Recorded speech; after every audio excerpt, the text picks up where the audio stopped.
Welcome to the tutorial for aligned stillness. This is alignment and stillness, both in the mind and the body. So it's a practice of stilling the mind and aligning the mind with an intention, as well as stilling the body and aligning the body. So it's kind of meditative in that sense.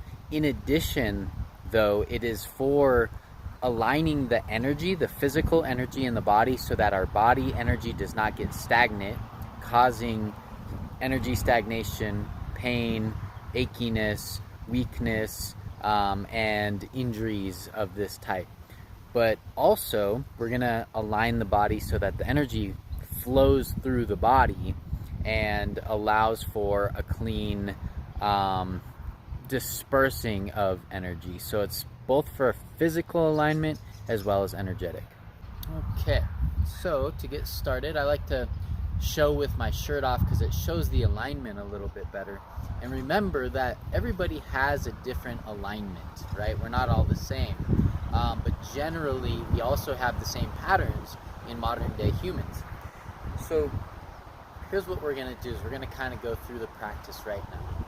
So we're going to start off with the feet facing forward, and notice your feet and how they connect with the ground. And move up to your ankles, to your knees, and your hips.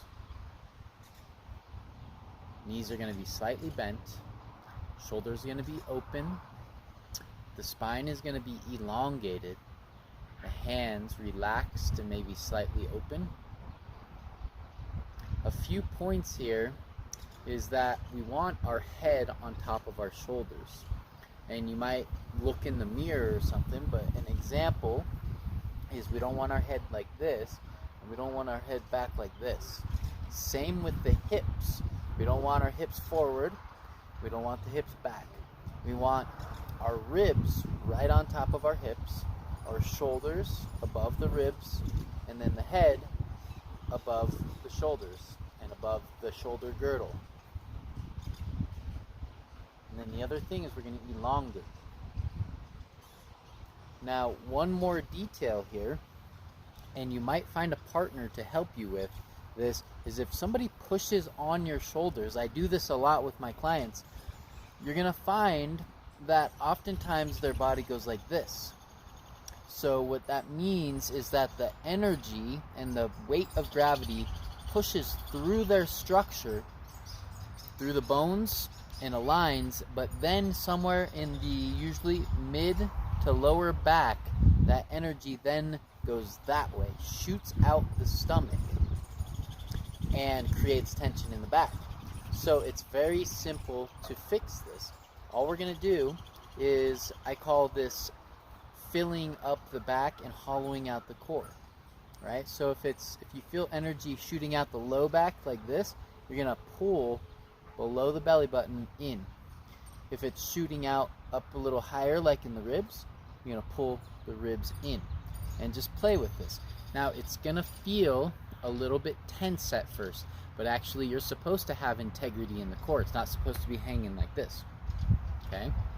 So now, going back to the practice, keeping that core alignment and integrity in mind, just elongating the spine. Remember, the feet are facing forward, the ankles are on top of the feet, knees on top of the ankles, slightly bent, hips neutral, shoulders open, ribs on top of the hips, shoulders on top of the ribs, neck on top of the shoulders, and head on top of the neck. Good.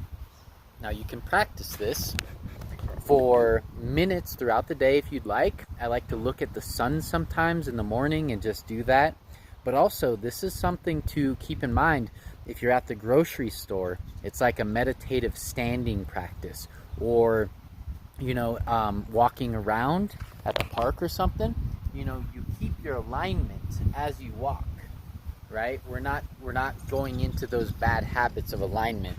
So think of this as a baseline practice for you. Baseline meaning this is a foundation that you're always paying attention to. You're always bringing mindfulness to this, and you don't want to let it go ever. You always want to keep your alignment, because this will heal many injuries in the body and many energetic discrepancies as well. Also, this is key for the workouts that we do. We want to keep our alignment as we do our workouts. That is what I call staying in integrity. If we lose the integrity of our body and our alignment to do an exercise, we're now training the compensation. Let me show you what I mean very quick. An example. If I am doing vertical leg swings, and I can do it good here, I keep my body upright and aligned, but then I try to go higher and then my head starts going like this, that means I'm training the tightness, the compensation of my neck and those muscles. So rather, I'm gonna keep my leg down and focus on keeping my alignment, and eventually the height of my leg will go higher while maintaining the integrity of my core. Okay, practice and enjoy.